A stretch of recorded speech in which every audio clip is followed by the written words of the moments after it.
Bom, nós vamos voltar um pouco a esse assunto mais adiante. Tá?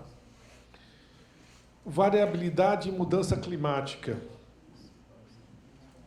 Esse é um tema bastante importante, ele está na pauta internacional. O IPCC, que é o painel dos países que trata desse assunto de mudanças climáticas, tem uma definição do que ele entende por mudança climática, e tem um outro órgão das Nações Unidas que tem uma outra definição. Portanto, não tem uma certa homogeneidade nisso. O Framework Convention on Climate Change adota para o mesmo tema a definição de mudanças associadas direta ou indiretamente à atividade humana que alterem a variabilidade climática.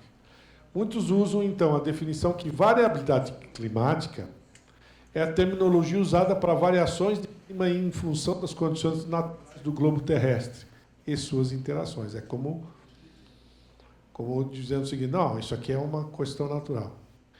E modificação climática são alterações da variabilidade climática devido a atividades humanas, ou seja, é o efeito antrópico. Já o IPCC considera que variação e mudanças climáticas é tudo que acontece. Bom, só para fazer essa distinção para vocês. O que é o efeito estufa? Todo mundo já tem uma percepção, porque o nome estufa dá numa estufa, né? O que acontece? A radiação solar no topo da atmosfera, ela é de comprimento de onda curta. Quando ela penetra na atmosfera, ela perde um pouco dessa energia, mas grande parte ela atravessa, porque ela tem onda curta. Quando ela chega na superfície da Terra, uma parte reflete e uma parte é absorvida. Lembra que eu falei do albedo? O albedo, que é a parte que reflete, e a parte que absorve. Aquela parte que absorve gera energia de calor, que é uma energia de comprimento de onda longa. Esse comprimento de onda longa faz com que, essa energia térmica faz com que os gases que estão na atmosfera retenham grande parte dessa energia e faz o efeito chamado estufa, aquece aquele ambiente. O efeito estufa é um efeito natural que já existe na Terra desde os tempos, porque sempre houve H2O, ou vapor de água na atmosfera. A nuvem faz efeito estufa. O que se discute é que o CO2 e outros produtos, ao irem para a atmosfera, vão aumentar o efeito estufa. Não que se ele existe ou não. Dizem, então, que o efeito de retenção maior de gases fazem com que mude o clima, porque agora você está retendo mais, digamos, emissões. Então, essa é a diferença. Se você tiver uma região, o globo terrestre, se não tivesse o efeito estufa, teria 33 graus centígrados a menos do que temos hoje. A temperatura média do globo, hoje é 17 graus centígrados, seria menos 15. Já pensou? E se não houvesse o efeito estufa, ia ser bem mais friozinho. Não adianta ir lá para o norte do Brasil, que ia estar frio do mesmo jeito. Né? Então, o efeito estufa é importante e existe. O que se discute é quanto essas emissões que estão sendo geradas pode acrescentar na temperatura. Né? Bom, isso tudo que a gente analisa é um cálculo feito estimativo. Né? Aí eu tenho as provas circunstanciais do que está acontecendo. Né? Então vamos lá. Algumas evidências. A temperatura média do mar a nível global tem aumentado desde 1861. No século XX, o aumento ficou entre 0,6 e 0,2 graus. Isso aqui é o global. O aquecimento ocorreu principalmente em dois períodos, 1910, 45, 76 a 2000. Aqui, ó, esses são os últimos anos. Está todo acima da média. Globalmente, é muito provável que 1900 foi a década mais quente e 98 mais quente. Isso já mudou. Já nos últimos anos se tornaram muito mais quentes. Episódios quentes de Enzo, é um ninho que afeta o clima regional, em diferentes partes do globo, tem sido mais frequente e intenso e persistente desde a metade de 70, com relação ao período de 100 anos. No entanto, isso pode ser variabilidade também, né? Então, são dúvidas que aparecem. Na realidade, esse período aqui foi o final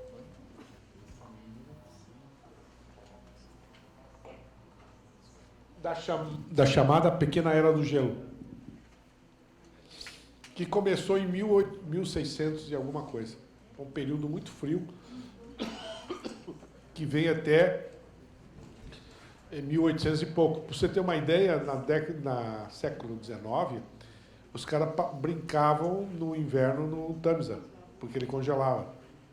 Nunca mais congelou. Tem até um livro eu recomendo um livro muito interessante de ler, vocês que estão nessa área, que chama Colapso, o nome do livro, do Jerry Diamond.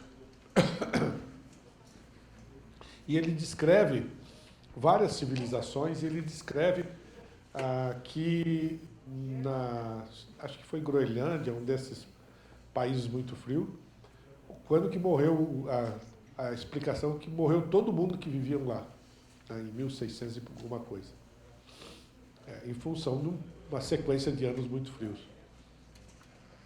Mas, obviamente, que naquela época não havia mudança climática. Nem no século XIX havia mudança climática. O que se supõe que a mudança climática pode estar afetando é depois de 1980 ou 90. E que é um período muito curto ainda para você ter uma consolidação. Então, tudo que você tem de especulação sobre mudança climática está relacionado com modelos, com o uso de modelos para fazer essa estimativa. Porque eles têm correlacionado isso também com o pós-revolução industrial, né? Mas, digamos, o efeito de emissão de gases, etc., é mais significativo depois de 1980. Até tem eu tenho no meu computador 2 filmes, um a favor e um... Eu gosto de mostrar isso para as pessoas para debater, porque o que nós não podemos ter é unanimidade burra, né? A gente tem que olhar os dois lados e discutir e lembrando o seguinte, em física, engenharia, as coisas são hipóteses. É só em matemática que é... Né? Então, você tem que discutir as hipóteses. E isso é uma grande discussão, até porque o próprio pesquisador é extremamente influenciado pelos trends. Por quê? Se você não botar mudança climática na tua pesquisa, você não consegue dinheiro.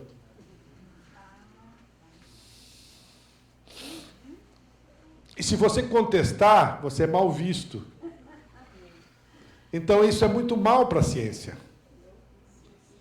Um escritor fez uma comparação interessante. Ele comentou, dizendo o seguinte, que antes da Guerra Mundial, a ciência toda era unanimidade concordando com a eugenia. As melhores universidades era unanimidade. Você veja como é. A unanimidade pode ser muito burra, né? Então a gente tem que tomar cuidado, tem que estar sempre alerta, porque aquilo que não é totalmente comprovado, você tem. Não quer dizer que mudança climática não seja real, mas até que ponto aquele peso dado? Porque o desvio padrão das previsões dos modelos climáticos é maior que o desvio padrão do clima. Então, por exemplo, tem modelo que está prevendo desertificação da Amazônia, outro está prevendo outra coisa completamente diferente. Então, não devemos duvidar das coisas, mas devemos usar com cuidado, né? Então, esse é... E até aqui mostra um resultado interessante. Eles fizeram um ensaio com o modelo, ajustando o modelo só levando em conta as forçantes naturais. Depois eles fizeram modelos com as forçantes antrópicas. E depois com os dois juntos. O que deu melhor ajuste da temperatura do globo foi levando em conta os dois efeitos.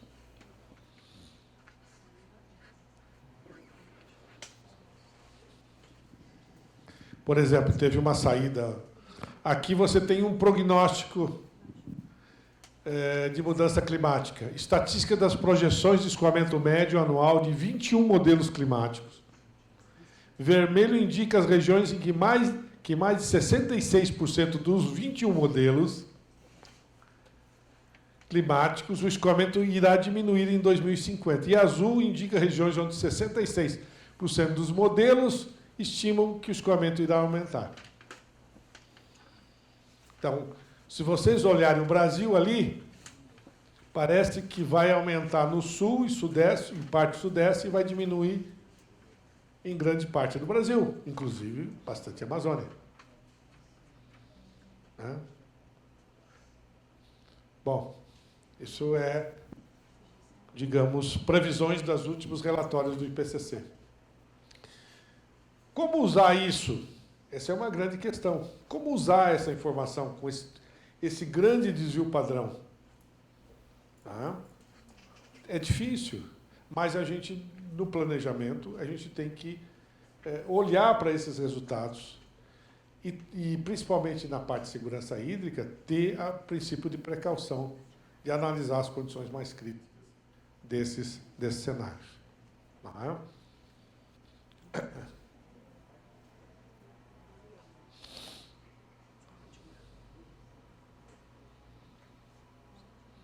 Efeitos climáticos. Normalmente, os processos que ocorrem, você tem frentes que vêm, movimentos de jatos de baixa altitude que entram pelo Atlântico Norte do Brasil, pela Amazônia, e depois influenciam aquele fluxo que desce em relação à região norte, centro-oeste e sudeste. E tem as formações que vêm do Pacífico, e que todos eles estão condicionados pelos Andes. Se vocês notarem, aquela volta que ele é feito, porque são jatos de baixa altitude, são devido aos Andes. E aqui embaixo, a entrada do Pacífico, ele entra pelas regiões onde é possível entrar a influência, e tem as frentes que vêm do sul. Diferentes efeitos dos elementos que influenciam o clima são não lineares: o efeito do Sol sobre a camada do solo, o oceano produz efeito não linear, o conhecimento ainda é identificado por relações entre espaços reduzidos num tempo reduzido. A variabilidade de longo prazo relacionada com as atividades do Sol e mesmo dessas condições antrópicas se baseia em muitas suposições. O jato de baixa altitude controla grande parte das condicionantes climáticas, efeitos do Atlântico Norte e Pacífico. Controla o clima de curto e médio prazo na América do Sul. E depois você tem um efeito que vem do Atlântico.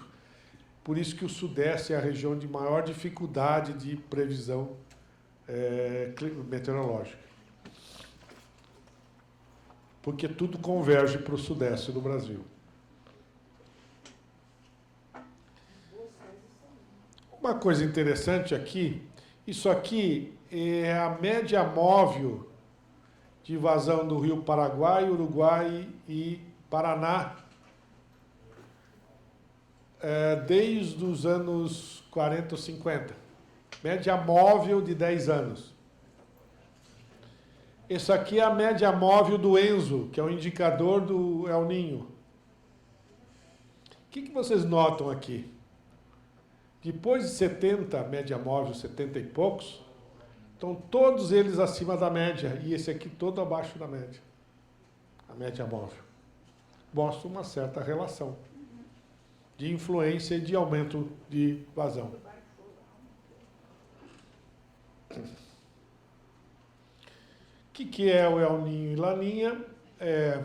Na realidade, o El Niño, em condições de temperatura alta no oeste do Pacífico, com formações convectivas e temperatura do mar na costa do Peru, frio. El Niño diminui os ventos e a temperatura do mar aumenta e o sistema convectivo se move para o oeste, aumentando a temperatura do mar junto à costa do Peru. Aumentam a umidade na atmosfera, alterando as condições de precipitação na América do Sul e outras partes do mundo. Qual o significado? Que ele aumenta a temperatura porque o vento diminui. Que quem faz o oceano mudar a temperatura é o vento também. Quanto maior o vento, mais ele revolve a superfície e mais uniformiza a temperatura. Quando os ventos diminuem, a tendência é de ficar a camada superior do mar mais quente. E evapora mais. Portanto, você tem muito mais umidade. E vai influenciar mais em certas regiões e menos em outras. Quer dizer, no Brasil, o El Niño aumenta a chuva no sul e sudeste e diminui no nordeste. Né? Já Laninha, temperatura baixa na costa do Pacífico, significa que os ventos aumentaram, revolve muito a superfície, evapora menos, tem menos umidade no ar e tem outros efeitos. No sudeste, o sinal não é bem identificado se aumenta ou diminui, porque outros efeitos combinados, provavelmente o efeito do Atlântico, faz alterar essas condicionantes. Esses são... Olha, o clima é muito complexo. O que se faz é uma fotografia de algumas coisas que você consegue identificar. Né? El Niño, aumento de inundação no sul e sudeste, redução de precipitação no nordeste, demora da ocorrência das precipitações no período chuvoso do sudeste, ele pode criar um bloqueio meteorológico. Laninha, tendência de diminuição da precipitação no sul com aumento no nordeste brasileiro. No sudeste, o sinal de El Niño e Laninha são variados. Tem um indicador interessante chamado PDO, Pacific Decadal Oscillation, que ele está acima ou abaixo da média. Olha que interessante.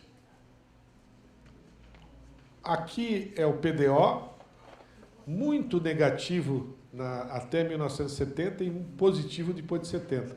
Olha o Rio Paraguai. Parece ter uma boa relação, né? Apesar aqui mesmo esses anos aqui, ó, tem alguma relação. Né?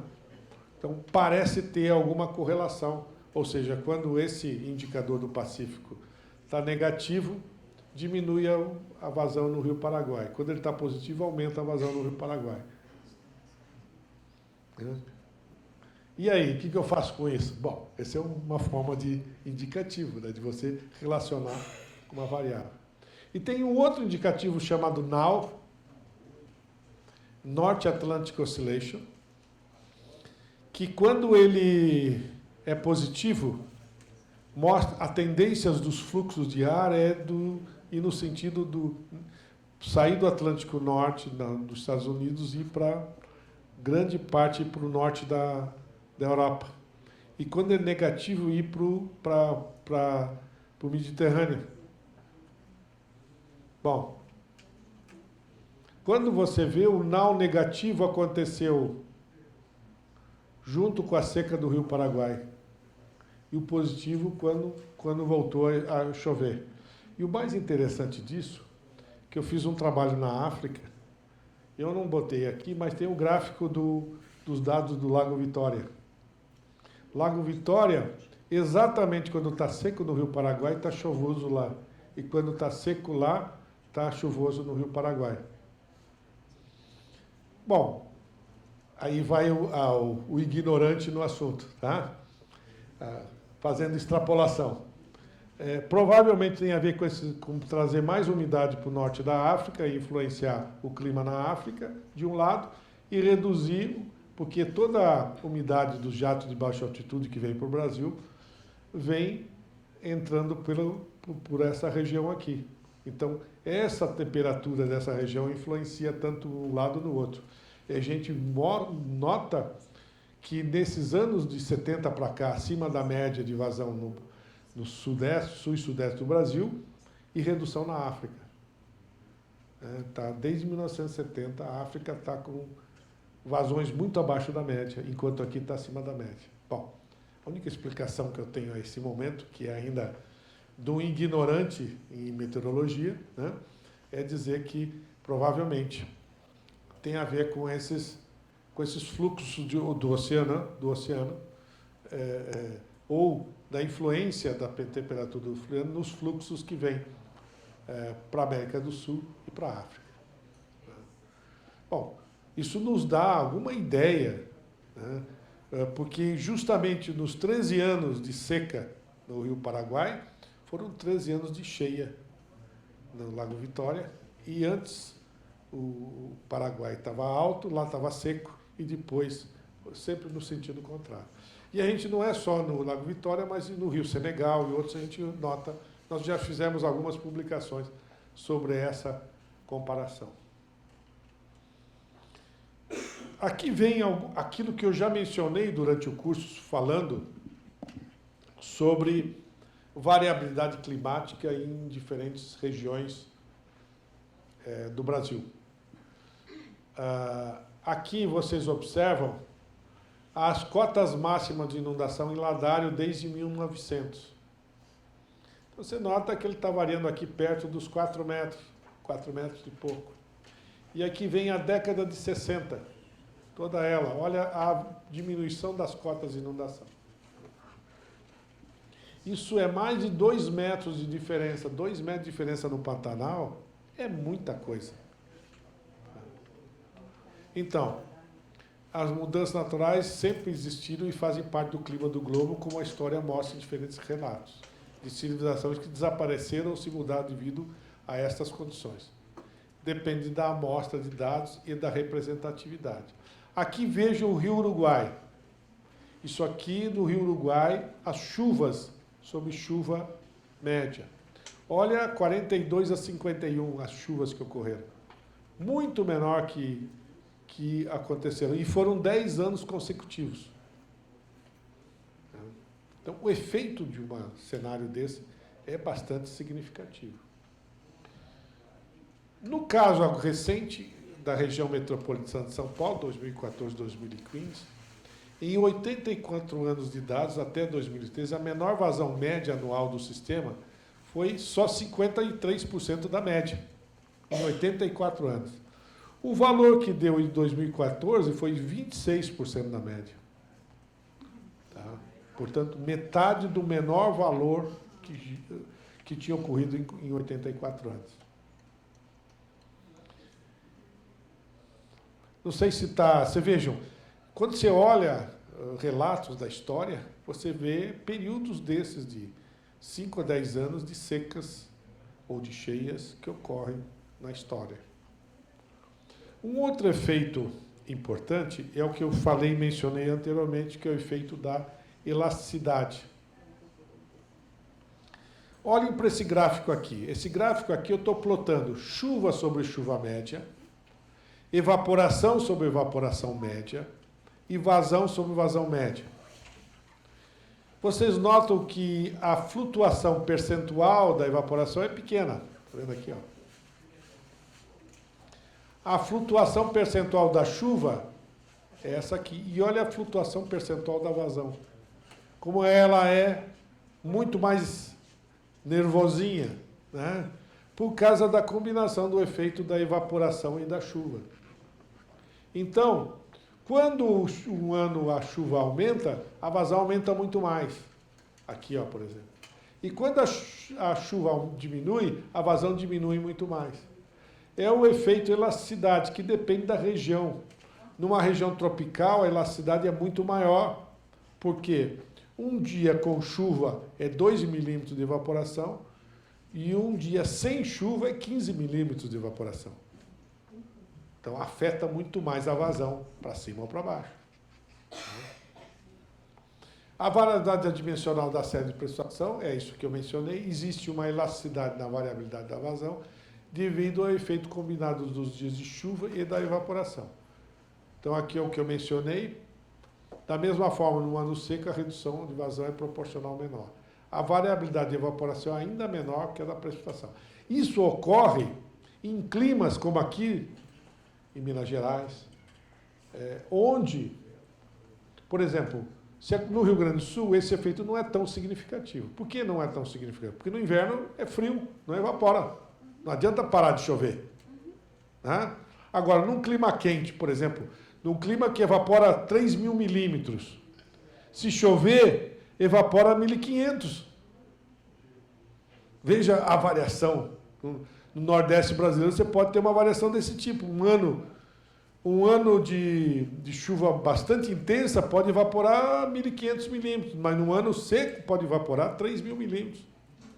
Então, isso gera uma amplitude da vazão muito significativa, que é a elasticidade. Tá? Afeta saber. Então, muitas vezes se fala do Nordeste do Brasil de forma não positiva, pelas dificuldades que tem. Mas, no entanto, o clima é extremamente desfavorável. Não dá para comparar com Israel, com qualquer outro lugar. É incomparável. Porque nesses lugares tem frio. Lá não tem 3.000 milímetros de evaporação potencial. No Nordeste, se não chover 400 milímetros, não tem escoamento, é zero. Porque a evaporação vai chegar a 2.000 e tantos milímetros. Então, é injusto comparar. Também, lá tem frio. Agora, vê se no Nordeste tem algum dia de frio. A evaporação é isso, a evaporação, aí tem a evaporação potencial que sobrou de água. E outra, se você guardar a água por muito tempo, ela saliniza.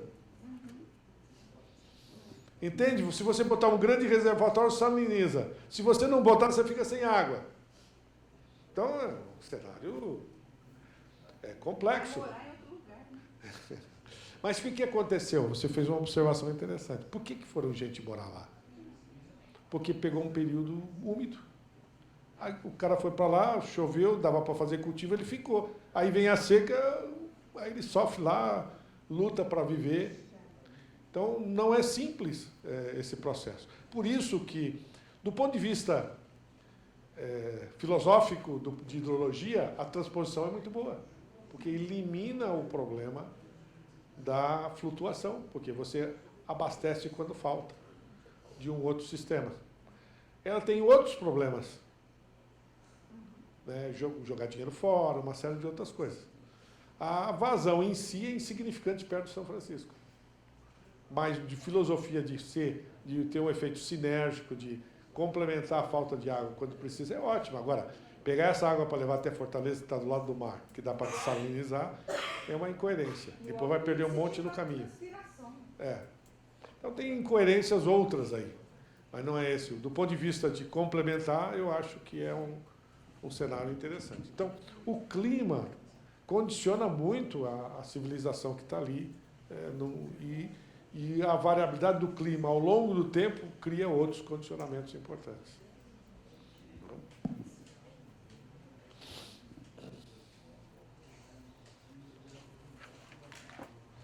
A precipitação, eu vou ainda mais 5 minutos e vocês vão ficar livres de mim. Por hoje. Precipitação é a água proveniente do meio atmosférico que atinge a superfície. Tem vários tipos de precipitação, né? Neblina, chuva, granizo, saraiva, orvalho, etc. Para nós, o principal é a precipitação, é a chuva, como nós conhecemos. Né? O que diferencia, por exemplo, tem regiões muito altas dos Andes que a água vem da neblina. Então, por exemplo, regiões muito que não tem bacia, não tem nada, o cara bota uma placa, ela condensa na placa e eles captam aquela água. Ele capta a água do ar pela condensação. Aí é extremamente interessante. É a variável climática mais importante e representa a alimentação dos sistemas hídricos. A precipitação está relacionada com o total ocorrido num tempo definido. Não existe... choveu tanto. Não diz nada. Se você não disser a duração em que ela ocorreu. Se chover 100 milímetros num ano, é nada. Mas se chover 100 milímetros numa hora, é bastante. Não é? É um caos. Então, precipitação, eu digo isso porque uma vez eu estava numa reunião dessas de CPI, das inundações, há muito tempo atrás, e um deputado falou: vejam, senhores, em 1983, no Itajaí, choveu 400 milímetros e a cota de inundação foi de 15,30 metros. Agora, em 84, choveu 200 milímetros e a cota foi 15,50. Choveu metade e aumentou. Veja o desmatamento. Aí eu pedi a palavra e falei: deputado, só tem um detalhe. A chuva de 83 aconteceu em 7 dias, e a de 84 em 1 dia e meio. Não dá para comparar as duas coisas. A chuva de 84 foi significativa pela duração. Então, as pessoas, você pode manipular os outros simplesmente usando essas informações de forma errada, né? Por exemplo, 100 milímetros é muito em 1 hora e muito pouco no ano. A variabilidade temporal e espacial da precipitação influencia o comportamento da disponibilidade hídrica de uma bacia. Essa variabilidade tende a ser aleatória, mas a sazonalidade tende a apresentar tendência semelhante. Então, a precipitação ela é muito importante. Tem uma publicação da Unesco que relaciona as maiores chuvas para uma determinada duração no mundo, registradas. Então, a maior chuva registrada em 1 hora é de 300 milímetros. A maior chuva registrada num dia é 1.800 milímetros. Você imagina 1.800 milímetros num dia, na Índia? Tem uns lugares aí que chove muito, que é a Ilha da Reunião e alguns lugares na Índia. E a maior chuva de um ano é 22 mil milímetros. Se não me engano, é na Índia também. Mas é interessante, para vocês terem uma ideia de magnitude das coisas, né? 22 mil. Vocês podem imaginar 22 mil milímetros? É muita coisa, né?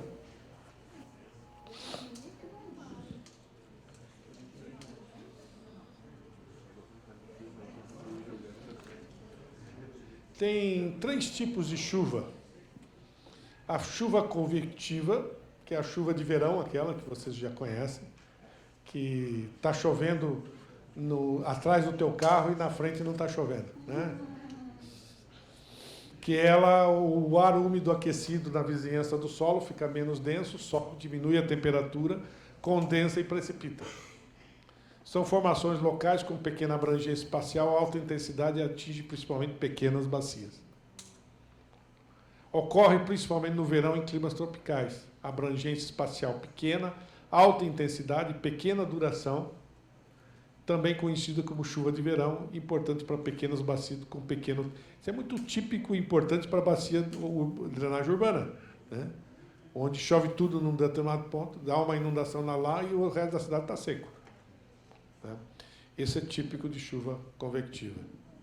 É muito mais... Ou mesmo num clima temperado, no verão também pode acontecer, porque aquece demais o ambiente, né?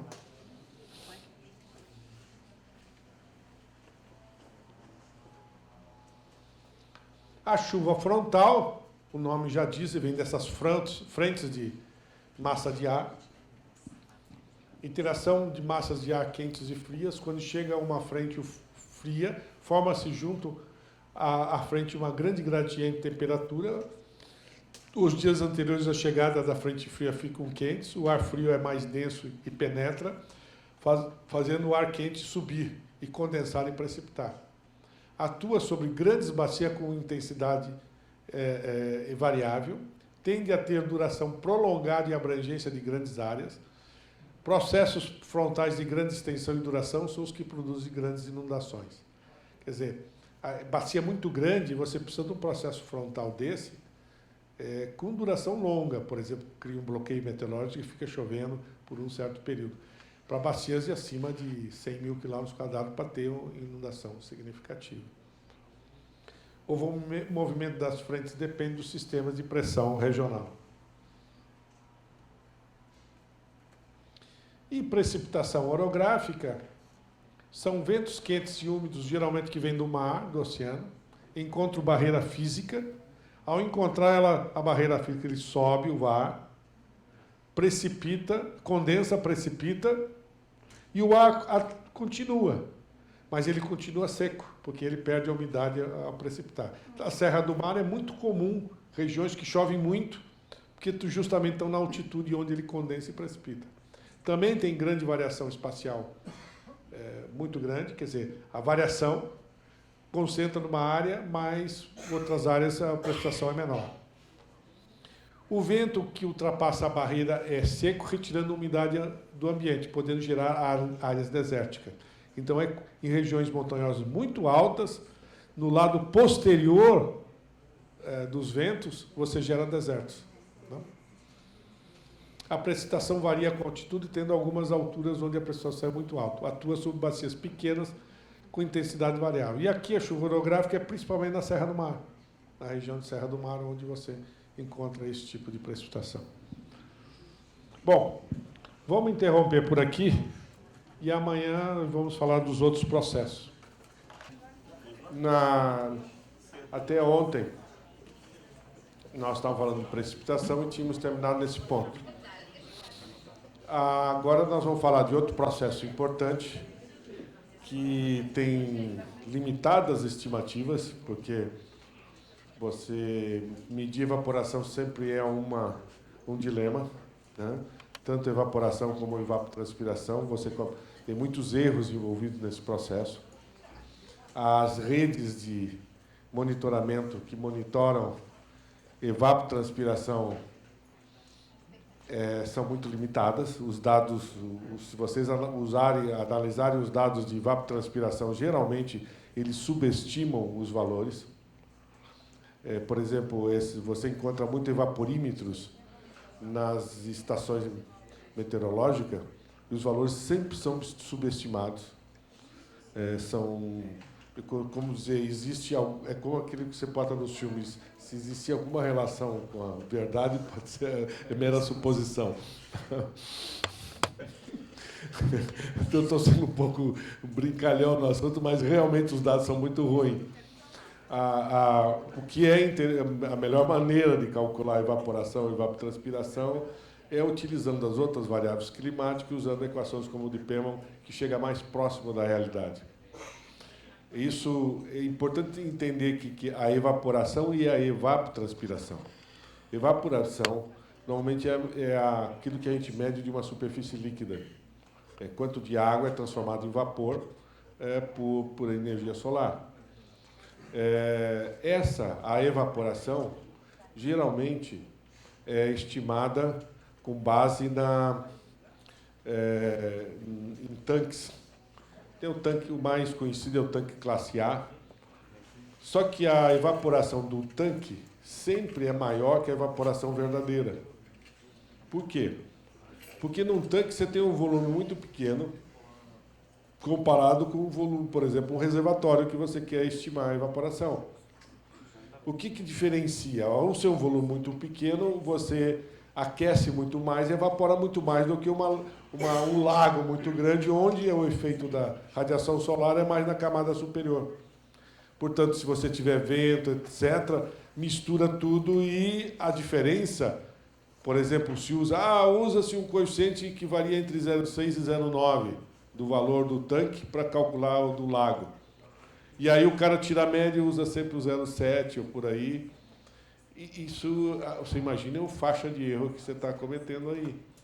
Se é um lago que é muito pequenininho e que está cheio, digamos, que profundidade pequena, ele vai estar próximo do 0,9 ou do 1.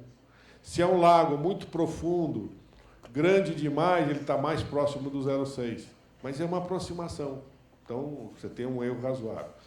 No caso da evapotranspiração, é a medida que você estima que o ambiente tem potencial de retirar do solo e das plantas. Potencial, não que ele realmente retira, né? Então, isso é calculado por exemplo, a melhor equação que dá melhor resultado é de Pemon, que usa a temperatura, radiação solar, insolação, velocidade do vento, uma série de variáveis climáticas que nem sempre você encontra em todo lugar, né? Então, existe uma razoável incerteza na estimativa da evaporação. Uma maneira de verificar se você está mais ou menos certo ou não para uma bacia hidrográfica, em termos de evapotranspiração, é você pegar vários anos, calcular a chuva média sobre a bacia, depois você calcula a vazão média sobre a bacia, transforma em milímetros, de metros cúbicos por segundo em milímetros, em função da área da bacia, e depois de uns 5 ou 10 anos, se você P menos E igual a Q, né? Então, você verifica se existe consistência. O teu E, né, tem que ser maior que o E real, porque o teu E que você calcula é potencial. Portanto, ele tem que ser maior que o real. Então, se você tentar usar essa equação, e o que muitas vezes acontece quando a evaporação é subestimada, P menos E acaba dando um valor muito maior que a vazão. Significa que o E está pequeno, está subestimado. Então é comum o indivíduo for trabalhar com modelos e tal, botar série, simula e não dá certo, porque não fecha o balanço dos dados observados que ele entrou. A precipitação menos a evaporação é muito maior que a vazão. Então o modelo você tenta no modelo sumir com a vazão lá dentro, ficticiamente, e aí o modelo não vai funcionar nunca. Então primeiro se faz essa checagem com a evaporação para verificar se ela é consistente. Aquele P menos Q tem que dar um E, né, que seja menor que o que você estimou com as equações, ou seja, o método que você usou. Por quê? Porque a evaporação de uma bacia é evaporação potencial, ela não é uma evaporação real. E aquela que real vai ser sempre menor que a potencial. Então vamos aqui, esse é o primeiro resumo antes de chegar. A evaporação e a evapotranspiração ocorrem quando a água líquida é convertida para vapor de água e transferido nesse estado para a atmosfera. Função da radiação solar, função da energia solar que ocorre sobre aquela superfície de água. Evaporação de superfície líquida e evapotranspiração do solo e terra. No primeiro caso, a evaporação real e potencial são iguais, enquanto houver água na superfície. No segundo, a evapotranspiração potencial é a demanda do clima. A evapotranspiração real é a quantidade efetivamente retirada do solo ou da planta. Essa mudança de estado ou de líquido para vapor, ela é função da diferença de tensão de vapor e da velocidade do vento. No caso de superfícies líquidas, a velocidade do vento tem um efeito muito importante sobre o cálculo da evaporação, porque faz com que você misture a superfície, né? E também porque faz com que aquela zona de superfície, ou aquele ar que foi, aquela tensão de vapor que foi gerada, se distribua ao longo de uma região e, portanto, permita você calcular a evaporação. O vento pode atuar renovando as condições climáticas da superfície e também revolvendo a superfície líquida. A profundidade da lâmina que influencia. Com 585 calorias por grama a 25 graus centígrados, portanto, depende essencialmente da energia disponível de radiação solar. Existem vários métodos, e eu diria, os de medidas, como evaporímetros, eles têm limitações. Provavelmente, os mais próximos da realidade são os tanques, como eu mencionei, tipo classe A. Você pode métodos indiretos, como balanço hídrico, para poder calcular a evaporação. Equações empíricas, normalmente essas equações empíricas são determinadas para certas regiões e nem sempre reproduzem bem determinado local. A que mais reproduz mais próximo da realidade é a de Pemon, que utiliza um conjunto importante de variáveis climáticas.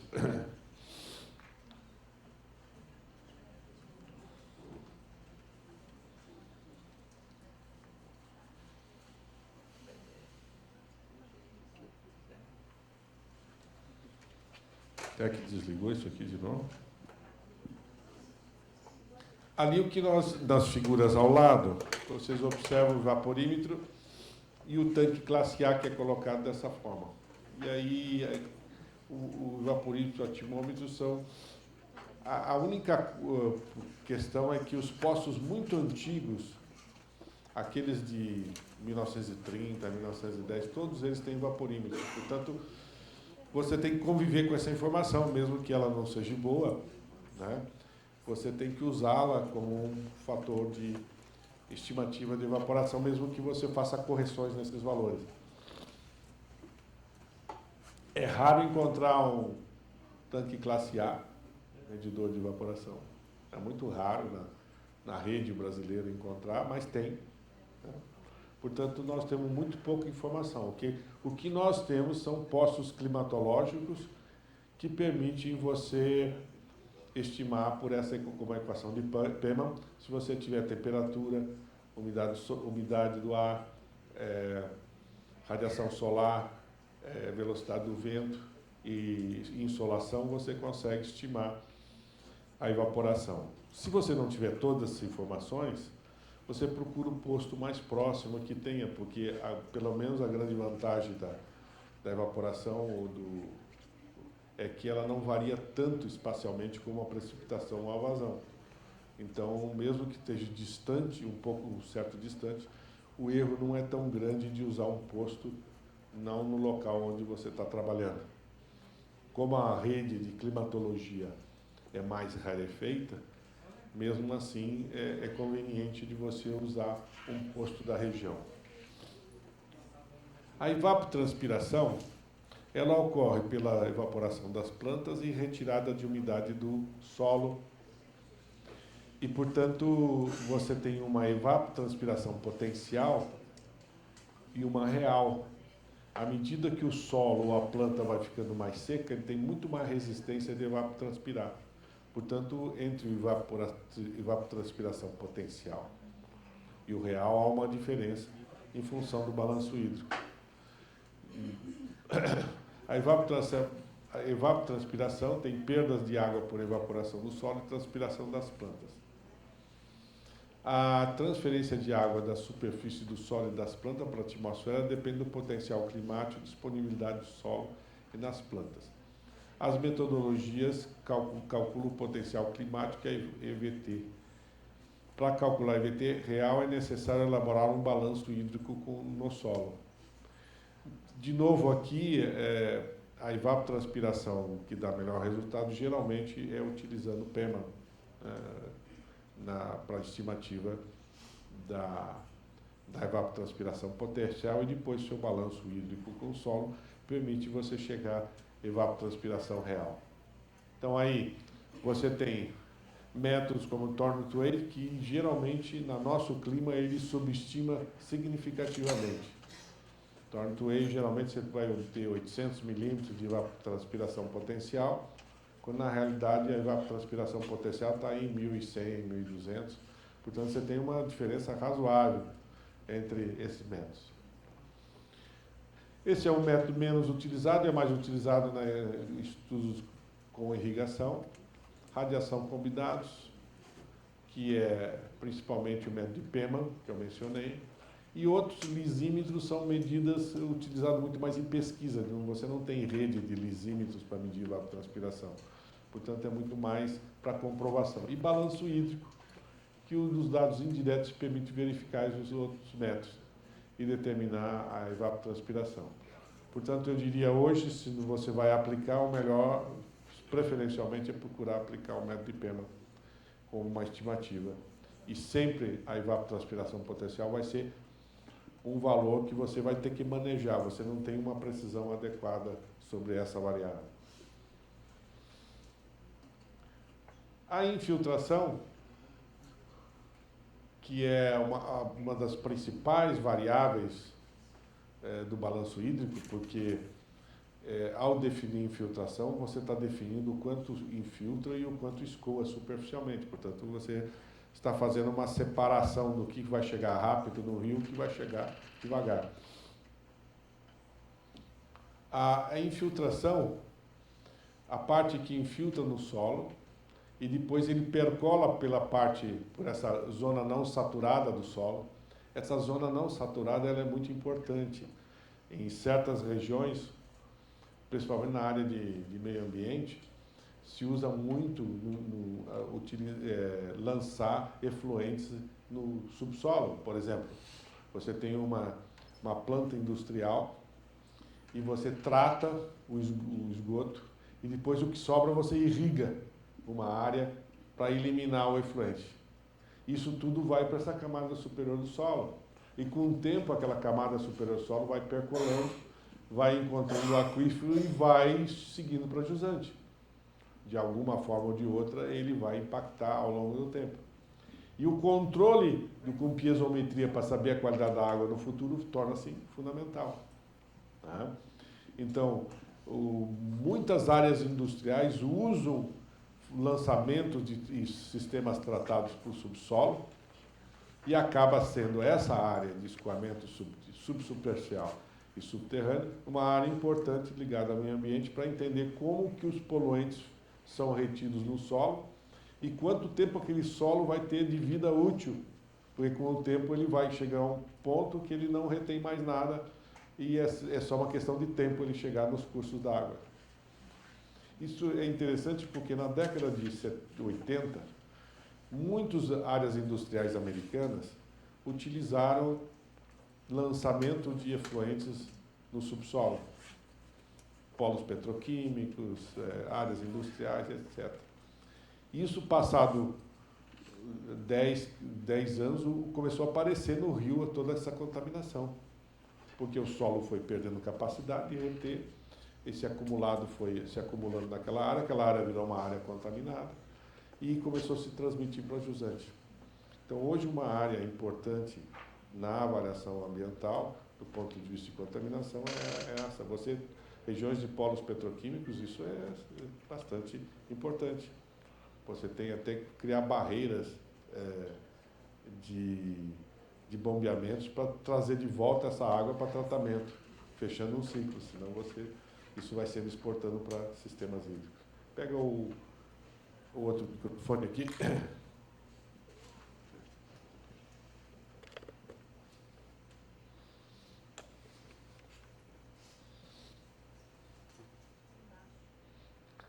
Não sei se está ligado.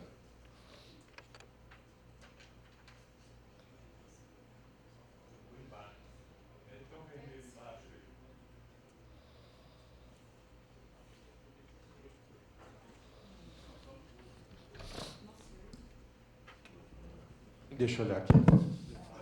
Ah, deu. Pede até vai perguntando. Com relação ao clima, as áreas de clima tropical, né, a gente pode inferir das condições temperadas americanas, por exemplo, a aplicação desses resíduos, desses efluentes gerados pela indústria petroquímica e as condições, por exemplo, microbiológicas, a parte realmente que tem capacidade para consumir esses derivados de carbono, elas não são mais efetivas nas áreas tropicais? Bom, aí eu não posso dizer porque o que se faz é todo o tratamento possível, mas nenhum tratamento elimina 100% do efluente. Tá? Então vai variar de acordo com talvez as condições climáticas e as tecnologias disponíveis. E o residual desse tratamento ainda acaba indo nessa água irrigada que vai penetrar no solo e vai de alguma forma ser retida e depois transportada para jusante com o passar do tempo, porque o solo ele tem uma capacidade de retenção de poluente e depois de um certo tempo. Agora, aí já entra, o que você menciona está relacionado com as tecnologias de uso desse tratamento, que varia de cenário para cenário. Claro, num clima tropical você vai ter tecnologias de tratamento que, em função da temperatura, são mais eficientes que em outros climas, né? Mas aí já entra na tecnologia. Uma curiosidade também, porque eu vi umas apresentações, uns folders do wetlands, aqueles com plantas associadas às valas de filtração. Sim, sim. Isso não sei se está no contexto da apresentação, mas curiosidade se Também, isso não, é não. efetivo na melhoria da qualidade. Não, o dos wetlands serviços. ele tem o seguinte, o wetlands normalmente é usado para consumo de nutrientes, que é fósforo e nitrogênio. O que acontece? Até o tratamento secundário, você não tira nutrientes, só no terciário. Então, acontece que se você vai lançar teu efluente num sistema aquático, tipo lagoa, lagos e mesmo oceanos, você eutrofiza aquele sistema por causa do nutriente, se você não fizer tratamento terciário. Tá? Então, uma das possibilidades é você fazer o teu tratamento secundário tradicional e depois lançar o efluente tratado num wetlands para eliminar o nutriente. O nutriente é consumido pela planta. Quer dizer, alguma coisa vai sobrar planta para você dispor em algum lugar também, com o passar do tempo. Né? Mas é uma solução muito interessante. Eu tenho um filmezinho aí que está no folder que eu vou deixar para vocês, de um caso muito interessante na Flórida, que eles fizeram lá na Flórida, você não pode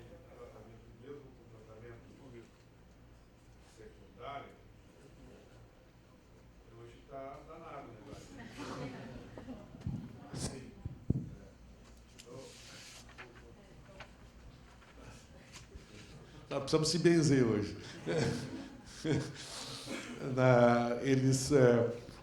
Eles não podem lançar efluentes que não estejam, mesmo o tratamento secundário, ele não pode lançar nem no mar, nem no continente. E eles têm que perfurar poços até 1.000 metros de profundidade para lançar. Então, aí, em função disso, isso no final, ali em 2000, 99, 2000, para ampliar a estação de tratamento, eles compraram uma área, isso em West Palm Beach, compraram uma área e fizeram um wetlands, construíram um wetlands para lançar o efluente, em vez de mandar a 1.000 metros de profundidade, lançar depois de tratamento secundário, lançar o efluente numa wetlands e transformaram esse wetlands numa área de recreação, com pássaros, com visitação pública, ou seja, se tornou um parque associado à cidade, ou seja, teve um benefício de evitar ter um custo alto de perfurar o poço e lançar, e ao mesmo tempo se tornou um parque para... Tem um filmezinho sobre isso no material, depois vocês assistem, não vai ter, não sei se nós tivermos mais, conforme o andar da carruagem, mais para frente eu passo algum desses filmes. Então o wetlands é muito usado para isso. E aí você elimina, consome todo a tua poluição potencial antes de lançar no curso d'água normal. Essa é uma técnica bastante interessante. Só que só é possível ser utilizado onde tem muito espaço, porque você usa uma área muito grande em função do número de pessoas, do efluente de pessoas. Né? Então, a vantagem é essa e a desvantagem é a necessidade de área. E você sabe que no Brasil as pessoas pensam muito pequeno e querem explorar cada centímetro quadrado da área urbana. E aí se espremem todo mundo no mesmo lugar e consegue ficar numa qualidade de vida péssima. Né? E com um valor de propriedade menor. Porque se eles espalhassem, botassem mais parques, criassem uma qualidade de vida melhor, eles teriam poderiam até vender por um preço maior. O que acontece? Você encontra... Uma vez eu estava no interior de Goiás, cheio de campos, áreas à vontade, mas a cidade toda espremida, calçadinha de 1 metro de largura, 1,5 metro de largura, tudo cimentado, um calor insuportável. E eu me lembro que eu estava numa audiência pública e não tinha ar-condicionado. Aí aquilo não era, eu não consigo ficar acordado.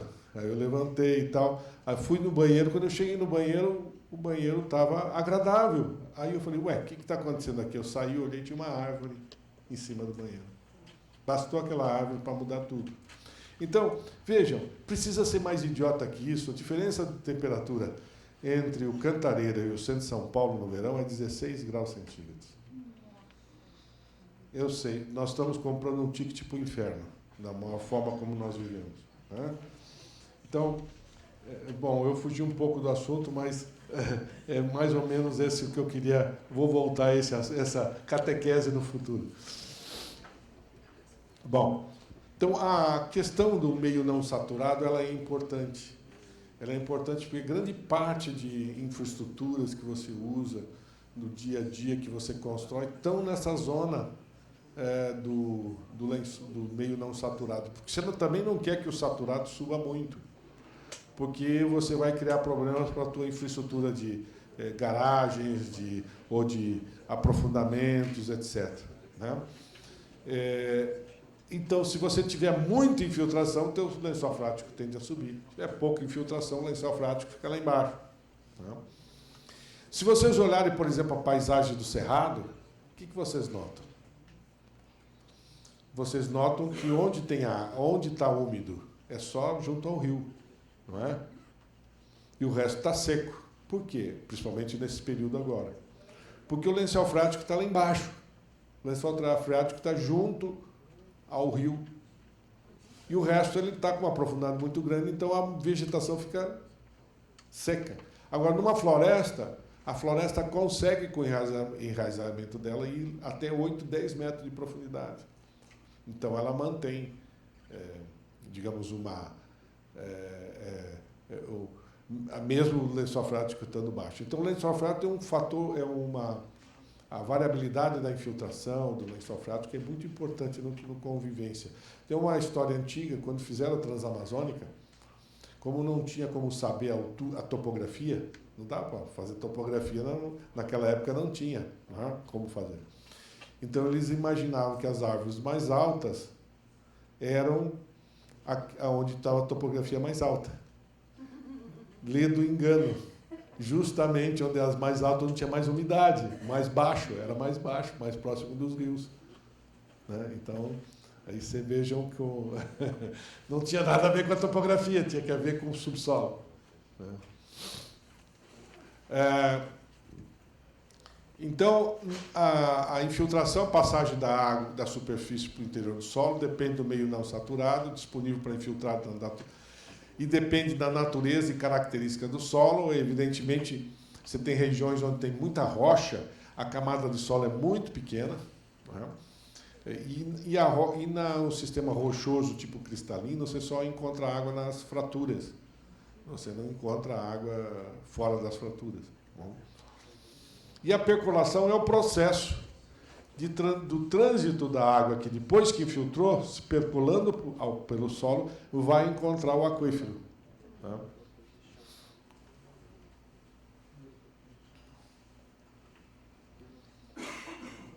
Eu estou só descrevendo melhor um pouco aqueles processos no início, não entrando no detalhe de cálculo, etc., porque é muito extenso. Um outro ponto interessante é entender o hidrograma e principalmente a parcela do hidrograma que representa o escoamento subterrâneo. Quando termina a chuva, essa parcela aqui é a recessão ou a diminuição da vazão durante a estiagem, porque basicamente devido ao escoamento subterrâneo. A vantagem é que isso aqui se ajusta muito bem a uma equação desse tipo, uma exponencial, uma equação exponencial onde um K, que está aqui, tá, é o coeficiente de depressão, é o inverso do coeficiente de depressão, o K representa o tempo médio de esvaziamento daquele reservatório subterrâneo. E é interessante porque, imagine que vocês têm uma região onde está bem definido o clima. Você sabe, e acontece aqui em muitas regiões, que terminou de chover em abril, não chove mais, vai voltar a chover em outubro. Ali em abril, você já pode saber quanto vai entrar de água no teu reservatório até setembro. Basta você usar a equação de recessão. porque e você ajustou aquele coeficiente, você tem como prever até o final do período início do período chuvoso, quando que vai entrar de água. Se você sabe quanto vai entrar de água, e você sabe quanto tem de água, você sabe quanto você dispõe para poder atender. E, portanto, é praticamente determinístico esse processo. Ou seja, não depende de probabilidade. Você pode, todo ano, em abril, saber quanto que eu... Por exemplo, se eu tenho um reservatório, quantos hectares eu posso irrigar naquele ano. E, portanto, reduzir custos de perda, porque você tem tudo muito bem definido. Então, fazer previsão de vazão para abastecimento da água, para seja o que for, você basta ajustar aquela equação, o K de depressão daquele rio ou daquele local, e você tem a previsão ao longo do tempo. Para abastecimento d'água, então, você sabe, até outubro, a vazão que eu vou dispor é essa. Eu posso saber até que o dia em que eu vou ter que iniciar o racionamento. Por quê? Porque você pega a vazão do rio e ajusta uma equação de recessão. Você fala, mas será que ele muda de ano? Pode mudar, mas vai mudar pouco. E você pode sempre ir ajustando esse coeficiente. Então, você tem uma equação como essa, que o K0, o Q0 é a vazão aqui no início, e aqui no futuro, dependendo, você pode calcular para cada intervalo de tempo e calcular toda a equação com os intervalos que você desejar. E é um método que você faz numa planilha eletrônica, muito simples, de fazer previsão de vazão. Né? Como você pode determinar, até plotando os valores, você determina na inclinação, você determina o K, o coeficiente de... o que ele normalmente dá em dias, ou se o teu intervalo de dados é de dias, né? E permite você estimar. Muitas vezes esse K, para o mesmo curso d'água, é igual, ou muito parecido, porque é o mesmo aquífero. Então, digamos que você não tenha dados num determinado lugar, você determina esse K para um outro, no mesmo rio, e ajusta ele para o local em que você vai usar. Então, é uma maneira simples de fazer previsão de vazão em estiagem. Aqui o processo, como que se dá? Quando começa a infiltração, você tem aqui, com a profundidade, à medida que a água infiltra pela superfície, as camadas superiores do solo vão se umedecendo de cima para baixo, alterando gradativamente o perfil de umidade. Enquanto há aporte de água, o perfil da umidade tende à saturação em toda a profundidade, sendo a superfície o primeiro nível a saturar. Quando o aporte da superfície cessa, deixa de haver infiltração, a umidade no interior do solo se redistribui e evolui para um perfil de umidade inverso, com menores teores de umidades próximas à superfície e maiores nas camadas profundas. Então aí você tem aqui um pouco da descrição e os perfis do início dessa forma e depois do final dessa forma, mostrando a umidade do solo. A capacidade de filtração, o solo tem uma capacidade de infiltrar, e essa capacidade vai variando à medida que entra a água, você vai diminuindo essa capacidade. Então, aqui você tem você tem essa capacidade de infiltração que vai subindo à medida que o solo não tem chuva. Ele vai aumentando a capacidade. Aí começa a chover, ele vai diminuindo. Nesse trecho aqui da chuva, ele gera escoamento superficial. Depois ele sobe novamente, volta a chover e ele gera escoamento. Esse é o processo. Isso aqui é a chuva, né? E isso aqui é a capacidade de infiltrar. Nesses momentos em que a capacidade de infiltração é inferior à chuva, gera escoamento superficial. Enquanto é superior à chuva, tudo infiltra. Então, essas parcelas aqui vão me gerando os escoamentos superficial ao longo do tempo e o restante vai infiltrando e vai percolando para o meu sistema. A água subterrânea, os tipos de aquíferos que você tem duas classificações principais, é o aquífero confinado e o não confinado. O aquífero confinado, ele tem uma pressão interna superior à pressão da superfície. E a sua área de recarga geralmente está fora da sua vertical. Aqui, por exemplo, uma área de recarga de um aquífero, por exemplo, isso aqui pode ser um sistema rochoso que isola esse aquífero. Então a água alimenta o aquífero por aqui e não pela vertical. Então você tem um aquífero aqui que ele é não confinado, e o não confinado geralmente tem a pressão igual à pressão da atmosfera, né? E o aquífero confinado está com uma pressão superior. Quando você perfura esse poço aqui, ele jorra. Ele pode não jorrar se a área de recarga está numa cota menor que essa aqui, mas está confinado da mesma forma. Então, a grande vantagem do aquífero confinado é que você pode ter um sistema onde a qualidade da água independe de contaminações da sua vizinhança vertical. Por exemplo, se isso aqui está todo contaminando essa região, essa confinada ele pode estar com qualidade protegida, desde que ao perfurar o poço, você não gera contaminação. Se o poço é mal perfurado, você pode destruir e contaminar todo o aquífero confinado ao fazendo com que essa água aqui entre e contamine o aquífero confinado. Então, esse é um cuidado e o perfurador de poço tem que ser competente, né? Hoje em dia não é fácil achar gente competente, né? Mas esse é um cuidado muito importante, porque nas superfícies, em regiões onde você tem forte contaminação, como as áreas urbanas, com N locais com posto de gasolina, com poço negro e etc., geralmente essa zona de aquífero aqui está muito, do não confinado, está muito contaminada. Portanto, é importante a proteção. Agora, se você chegar e depois fizer ainda contaminar essa área, aí sim, aí você destrói tudo, né? Basta imagine botar um lixão lá, né? O que não é difícil de acontecer. Então, o entendimento desse processo em cada local é fundamental para você proteger a tua água subterrânea, que é um dos pontos importantes. A questão, em termos de manancial, é que o manancial subterrâneo, ele, dependendo da região, da maioria das regiões, ele não tem uma capacidade muito grande para atender um número muito grande de pessoas. Normalmente se usa mencionar que Poços você atende uma comunidade de até 5.000 habitantes. Depois disso você necessita de mananciais com maior vazão e superficiais.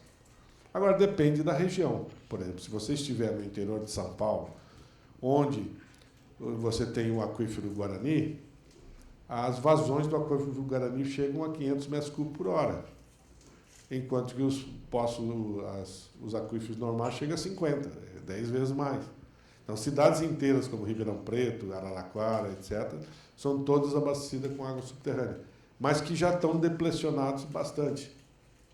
Então, num futuro não muito longínquo, eles podem ter que buscar a mesma água poluída que nós buscamos nos rios superficiais. Então, esses rios, essas regiões que ainda têm as condições de usar um aquífero de qualidade como o Guarani, ainda estão mais protegidas no seu abastecimento d'água. E não estão no ciclo de contaminação que estamos nós, né?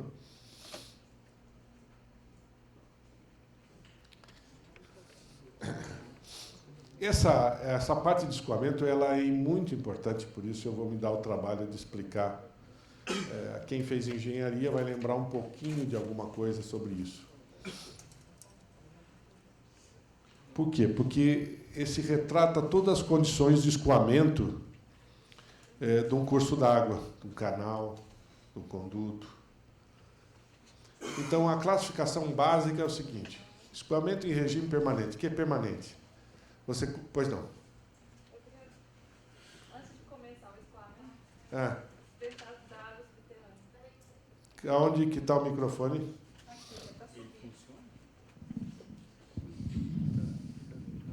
Sim. Bom dia. Bom dia. Tem como voltar o slide? Só porque Claro. É possível calcular o quanto de água retirando desse manancial subterrâneo, se eu causo o abatimento de solo? Sim, sim. Você tem condições de saber quanto ele é sustentável. Que pode tirar para não causar... Para não rebaixar, sem dúvida nenhuma. Você tem métodos, né, que você faz testes de bombeamento para verificar qual é a vazão de sustentação dele. De forma geral, você não pode tirar mais que a sua recarga. A recarga é o quanto de infiltra para poder manter aquela retirada. Se você, por exemplo, tirar num ano o equivalente, por exemplo, todo poço tem um raio de influência. Você, considerando teu raio de influência, você vai chegar a uma vazão final, você vai tirar uma vazão e vai ver em quantos milímetros você tirou no ano ou no período. E aí você estima quanto infiltra em milímetros daquela região para poder alimentar aquele aquífero. O problema são o seguinte: tem aquíferos que têm comunicação rápidas e outras de comunicação muito lenta. O que eu quero dizer? Pode ser que aquela água que você está tirando ali tem milhares de anos, porque leva muito tempo entre que a chuva chegue e contribua para aquele local. Ou tem regiões em que aquela água é de último glacial, 10 mil anos atrás, e que só vai ter reposição no próximo glacial. Isso acontece, por exemplo, no interior dos Estados Unidos, que pega toda aquela zona entre as montanhas rochosas e parte do leste americano, que tem um aquífero imenso que é todo glacial. E eles sabem que em um dado momento vai acabar aquela água.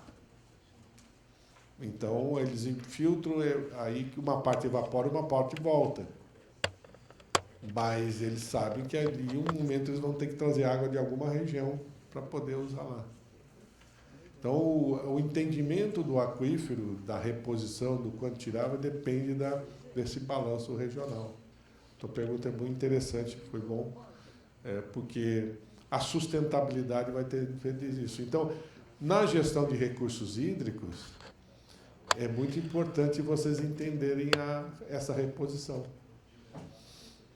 Por exemplo, na Flórida, os distritos de água da Flórida, na hora que eles dão outorga para poços, eles verificam se o poço está retirando de água de onde e qual é a vazão.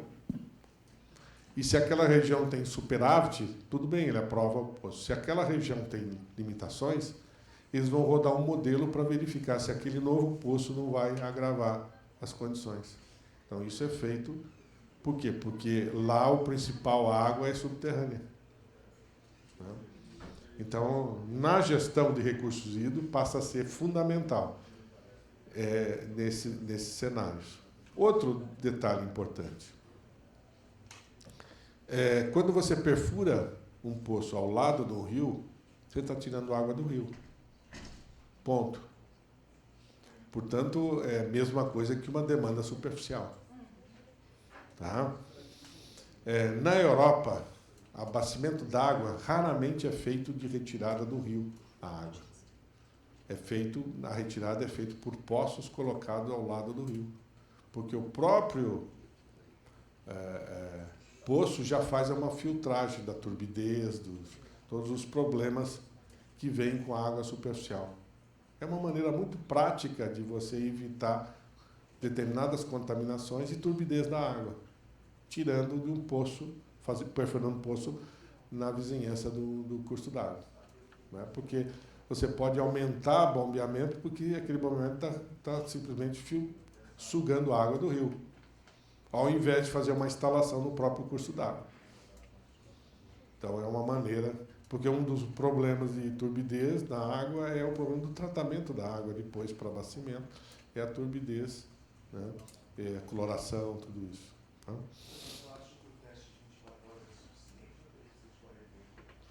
Agora eu não sei te dizer. Vai depender muito da estabilização do perfil da linha d'água, né?